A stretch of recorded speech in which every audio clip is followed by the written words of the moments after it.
Salut à toi et bienvenue pour cette nouvelle vidéo dans laquelle on va sortir un petit peu des sentiers battus sous toutes les formes parce que je suis pas dehors en train de te filmer la vidéo, j'ai pas de micro, j'ai pas de plan, je vais pas t'apprendre à faire quelque chose de pratique que tu vas pouvoir mettre en application, mais j'ai décidé de te parler un petit peu de philosophie entrepreneuriale en partant de mon expérience en boxe. Alors je suis personne en boxe, je suis encore très peu dans le monde de l'entrepreneuriat, mais j'aspire à évoluer dans les deux.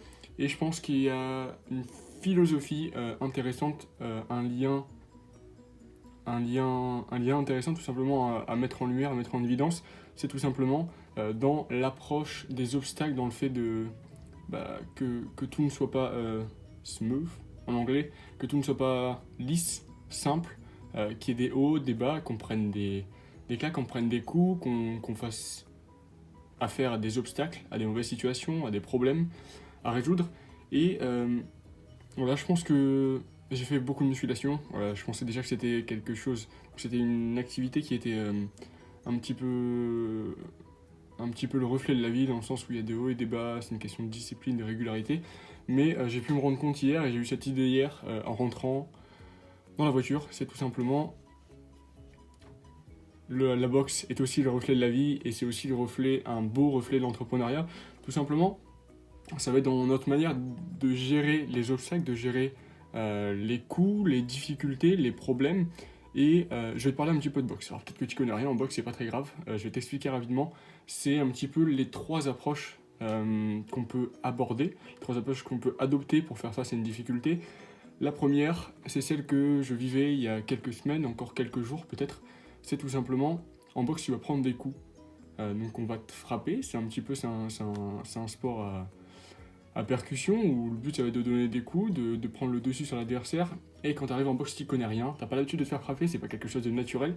C'est ce qu'on cherche à éviter tout le temps. Je veux dire, il y a très peu de monde qui sont enclins à chercher la baston tout le temps. Donc on évite de prendre des coups. Et j'ai grandi avec ça, donc j'ai 20 ans aujourd'hui. J'ai passé 20 ans à vouloir éviter les coups. Et là, je suis dans un sport où on va directement chercher à en prendre tout simplement pas pour le plaisir d'en prendre, mais pour évoluer, pour savoir les gérer, etc. Donc tu as vraiment trois étapes dans la vie d'un boxeur. Alors j'ai pas la vie d'un boxeur, hein, je commence tout juste, mais il y a trois étapes et je pense que c'est assez proche de l'entrepreneuriat pour pouvoir nous apprendre quelque chose et pour pouvoir nous aider à être de meilleurs entrepreneurs. Parce que tout ne sera pas lisse, tout ne sera pas facile, on aura des difficultés. Et il y a trois approches pour y faire face. La première approche, comme en boxe, quand tu arrives, tu connais rien, t'as pas l'habitude de te faire frapper. C'est les premiers combats que tu fais, c'est vraiment la première fois qu'on va te mettre des coups. C'est des coups parfois qui sont pas hyper sympas, c'est pas des trucs qui sont. Tu n'en es pas là pour se toucher, pour se caresser. C'est de la boxe, donc c'est des coups. Et la première approche quand tu es comme ça, quand tu débutes, c'est de les prendre dans la gueule, de pas trop comprendre ce qui t'arrive, de fermer les yeux, de pas trop savoir qu'à faire, de chercher à fuir, de pas savoir comment y répondre. Et ça, c'est totalement l'approche du débutant. Hein. C'est ça qu'on a tous, je pense, à moins que tu sois né en prenant des coups, ce que je te souhaite pas, à moins que tu aies habitué à faire ça. C'est vraiment le premier réflexe qu'on va avoir, c'est fermer les yeux, essayer de se protéger, essayer de fuir. C'est une tendance naturelle, tout simplement, parce qu'on veut survivre, on est fait pour survivre. Et on n'a pas d'autre outil quand on débute de répondre aux coups par autre chose, tout simplement. Il y a que cette solution-là, on ne sait pas quoi faire et du coup, on fait ce qui nous paraît le plus logique, le plus simple, pas le plus efficace, mais c'est comme un réflexe. On n'arrive pas à ouvrir les yeux, on n'arrive pas à avancer. On sait que potentiellement, il n'y a pas de très grand risque, mais c'est pas quelque chose de naturel de prendre des coups. Alors tu vas avancer comme ça. C'est un petit peu pareil dans l'entrepreneuriat, peut-être que si tu débutes, tu vas avoir des difficultés et tu sais pas trop quoi faire. T'essaies de fermer les yeux, t'essaies de pas les prendre en compte, t'essaies de faire comme si elles étaient pas là, t'essaies de faire ce que tu peux, tu réagis comme tu peux, tu réagis un petit peu avec des réflexes maladroitement, tu prends les difficultés, t'arrives pas forcément à en passer outre, peut-être que ça va s'accumuler, etc. Et il y a un moment où tu vas changer un petit peu de paradigme. Donc c'est la deuxième approche, c'est la deuxième étape dans la vie d'un boxeur, dans la vie d'un entrepreneur. C'est le coup où tu vas décider de prendre ta revanche sur ça, de pas seulement subir, mais de rentrer dedans toi aussi. Jusqu'à là, tu prenais des coups, tu subissais les difficultés et tu savais pas trop quoi en faire. Maintenant, tu vas continuer de prendre des coups et tu vas te dire, ok, il n'est plus question que je me laisse faire, il n'est plus question que je reste comme ça à les prendre, à subir. Je suis pas celui qui prend les coups, je peux aussi en mettre, je peux aussi rentrer dedans, je peux frapper moi aussi, je peux rendre l'appareil et c'est vraiment un changement de paradigme. C'est un changement où tu vas voir une vraie révolution en termes d'état d'esprit, parce que tu passes d'une posture où tu subis, où tu es recroquevillé vers toi-même, où tu vas essayer de fuir, à une posture où tu vas rendre les coups, une posture où tu vas prendre un petit peu plus de pouvoir, où tu vas prendre confiance en toi, où tu vas voir que tu es capable. Et que les coups, ils sont inévitables dans ce genre d'activité, que ce soit la boxe ou l'entrepreneuriat, mais c'est pas quelque chose qui est là pour t'arrêter. Alors oui, c'est des obstacles, oui, il faut passer outre, oui, il faut essayer d'en éviter un maximum, mais la deuxième étape, c'est vraiment la méthode du bourrin, si tu veux. Donc tu vas prendre des coups, et le truc, ça va être, soit tu vas rentrer dedans, tu vas essayer de les encaisser, tu vas apprendre à les encaisser, tu vas apprendre à garder ça en toi, tu vas apprendre à pas péter un câble à chaque fois que t'en prends un, mais évidemment, tu vas monter d'un niveau en termes d'énergie, tu vas monter d'un niveau en termes de... pas de colère, mais ton état d'esprit va faire un bond en avant, et tu passes vraiment de cette posture où tu subis à cette posture où toi aussi tu vas donner des coups, où toi aussi tu boxes, toi aussi tu es un boxeur. Et c'est un petit peu cette période dans laquelle je suis. J'ai pris pas mal de coups dans la gueule, déjà, en quelques séances. J'en suis qu'au début, encore une fois, j'y connais rien à la boxe. Mais ce que je peux voir, c'est que j'ai vraiment déjà changé d'état d'esprit. Je suis plus celui seulement qui reçoit, mais je suis aussi celui qui va trouver des moyens d'y faire face, qui va frapper lui aussi, qui accepte de prendre des coups pour pouvoir aussi en mettre. Et que de toute façon, je sais que le seul moyen d'avancer pour moi, c'est d'en prendre, c'est d'en mettre. C'est un petit peu pareil avec l'entrepreneuriat. La deuxième étape, ça va être de voir les difficultés, et plutôt que de vouloir se recroqueviller, d'aller pleurer, de se plaindre, de dire c'est pas de ma faute, ça marche pas, et au final d'abandonner tes rêves, la deuxième étape, c'est de voir les obstacles, de dire ok, il se passe ça, maintenant, qu'est-ce que je vais en faire? Maintenant, qu'est-ce que je vais pouvoir faire moi pour pas me faire bouffer, pour pas devoir redevenir salarié, pour pas abandonner ce rêve de l'entrepreneuriat. Tu vas tout simplement apprendre à rentrer les coups, tu vas apprendre à rentrer dans les difficultés. Donc tu as des difficultés, et je dis pas que c'est la meilleure chose à faire, hein, mais tu vas foncer dedans. Tu vas y aller tête baissée, tu vas... Pas que tu sois imprudent, mais presque, mais c'est une nouvelle manière d'y réagir. Tu vas rentrer dedans tout simplement. Donc je sais pas, dans une vie d'entrepreneur, ça pourrait être quoi? Ça ne marche pas, tu vas trouver des solutions, tu vas essayer de t'énerver, tu vas pas te creuser la tête parce que tu es plus dans la réaction qu'autre chose, mais tu vas essayer de trouver des solutions qui sont pas super intelligentes, des solutions qui sont pas optimales, mais tu vas essayer d'avancer. T'es plus là pour fuir les problèmes, tu dis ok, maintenant il faut que je rentre dedans, je sais que les obstacles, les difficultés, je peux pas les éviter, je sais qu'il y en aura, et je sais que pour avancer en tant qu'entrepreneur, je sais que pour devenir un entrepreneur à succès, pour avoir une entreprise qui décolle, va falloir que je me prenne des coups, va falloir que je fasse face à certains problèmes, que je passe outre.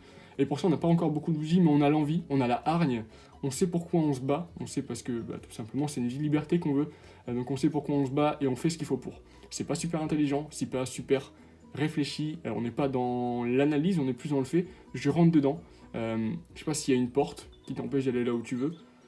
On est au moment où, pas seulement le fait de te dire là il y a une porte, je peux rien faire, faut que je rentre chez moi, là tu vas défoncer la porte. Concrètement, c'est totalement ce que tu pourrais faire. Peut-être que la porte elle est ouverte, peut-être que t'as la clé juste à côté, peut-être qu'il y a quelqu'un qui veut venir t'aider, mais tu vas pas chercher tout ça, tu vas juste te dire cette porte, faut que j'aille derrière, je la défonce. Là c'est la deuxième étape. Un petit peu celle dans laquelle je suis, plus en boxe qu'en entrepreneuriat, c'est un petit peu plus concret la boxe, donc plus facile de savoir où on en est. Dans la troisième étape, celle dans laquelle je suis pas encore du tout, parce que je suis encore vachement dans la réaction, mais ça va être de voir les difficultés. Je vais repartir sur la boxe. Tu prends des coups, t'as un adversaire qui boxe de telle façon, et plutôt que de tout simplement rendre les coups, rentrer dedans, essayer d'encaisser, tout faire en fait pour faire face à l'adversaire, tu vas commencer à réfléchir, tu vas commencer à prendre du recul, tu vas commencer à regarder comment il boxe, à regarder ses enchaînements, s'il n'a pas des patterns, des habitudes que tu pourrais casser, s'il n'y a pas des endroits où tu pourrais venir taper au bon moment, au bon endroit, avec la bonne force. T'es pas là comme un bourrin, t'es pas là juste en train de vouloir défoncer la porte, t'es pas là juste en train de vouloir avancer, te dire ok je vais prendre des coups mais je vais en mettre, t'es là de dire ok il fait comme ça, moi je peux en tirer avantage comme ça, je peux parer comme ça, je peux contrer comme ça, et en fait c'est une manière plus intelligente, c'est une approche plus intelligente, tu vas tout simplement analyser, prendre du recul, mettre en fait ton... Il y a plus de cognition, c'est-à-dire que tu vas plus réfléchir à ce que tu fais, tu vas plus y aller pas seulement avec les gants, pas seulement avec les poings, ni avec les pieds, mais aussi avec le cerveau, tu vas mettre tout ton corps, alors que là il n'y avait que le physique compte, et tu vas faire entrer le mental dans l'équation pour être plus efficace. Alors c'est une approche plus maligne, c'est une approche qui peut être plus efficace. Alors évidemment ça n'empêche pas de prendre des coups, ça n'empêche pas de pas faire d'erreurs, parce qu'évidemment tu mettras des coups qui passeront pas, évidemment tu feras pas mouche à chaque fois, mais au moins tu es plus intelligent et tu deviendras de plus en plus intelligent à chaque fois, plus tu vas faire et plus tu vas y arriver, plus tu pourras analyser, plus tu pourras réagir en conséquence. Et c'est vraiment, je crois, comme ça que les meilleurs boxeurs, les meilleurs combattants finissent par arriver. Je sais pas au bout de combien de temps ça vient, parce que j'en suis encore qu'au début de mon parcours, mais une seule chose est sûre, si tu n'abandonnes pas, ça viendra. Pour l'entrepreneuriat, c'est pareil. Tu vas être face à certaines problématiques, et plutôt que de simplement rentrer dedans, de vouloir réagir au plus vite, de vouloir faire tout ce que tu peux, de vouloir réagir le plus fort possible, tu vas te dire ok, j'ai peut-être vécu ce genre de situation avant, alors d'autres l'ont vécu avant moi, je vais aller m'éduquer, je pourrais peut-être faire ça, je pourrais peut-être essayer ça. Donc tu vas agir, tu vas analyser, tu vas ajuster, tu es beaucoup plus dans le fait de tout le temps agir, d'être en mode bourrin, tu vas commencer à réfléchir, à agir de manière différente, plutôt que de travailler dur, de travailler fort, tu vas commencer à travailler intelligemment, à réfléchir à tout ce que tu fais, à quel minimum d'action pourrait t'apporter le maximum de résultats, à ne pas tout le temps être au bûcher, mais à savoir prendre du temps pour toi. C'est un petit peu ça. Je ne sais pas si j'en suis à là en tant qu'entrepreneur, mais en tout cas, je sais qu'on ne peut pas juste foncer. J'ai jamais eu un état d'esprit de fonceur en tant qu'entrepreneur. Je suis plus celui qui a tendance à suranalyser, à surréfléchir, à faire des plans à rallonge et à avoir du mal à passer à l'action. Mais je sais que les meilleurs entrepreneurs sont ceux qui pensent comme ça, sont ceux qui, évidemment, passent à l'action, mais passent à l'action intelligemment. Les meilleurs entrepreneurs, ceux qui ont une vie libre, ceux qui mettent leur business au service de leur vie et pas l'inverse. Pas tout simplement vivre pour travailler, mais aussi travailler pour vivre. C'est ceux qui apprennent, qui remarquent les actions, le minimum d'actions qui peut leur apporter le maximum de résultats. Donc c'est un petit peu le principe de Pareto, donc la 80-20. Quel 20% d'action va t'amener 80% de résultats. C'est pas seulement toujours travailler, c'est pas seulement toujours aller de l'avant, aller à l'effort, travailler dur. C'est aussi travailler intelligemment, mettre les actions en place, des actions qui soient intelligentes, des actions qui soient qui peuvent tout simplement amener des résultats. T'es pas juste pour foncer dans le tas, t'es là aussi pour analyser, faire des hypothèses, les tester, changer, ajuster. Donc voilà, il y a tellement de choses. Je pense à apprendre du sport en matière d'entrepreneuriat, parce que le sport, c'est un petit peu une métaphore de la vie. Alors je te parle de la boxe, j'ai aussi j'aurais tellement de choses à dire aussi sur la muscu que j'ai pratiqué pendant pas mal de temps. Je pense que ça viendra. Pour faire une comparaison aussi, entreprendre comme un boxeur ou comme à la muscu, ça pourrait être intéressant. Dis-moi en commentaire si ça t'intéresse.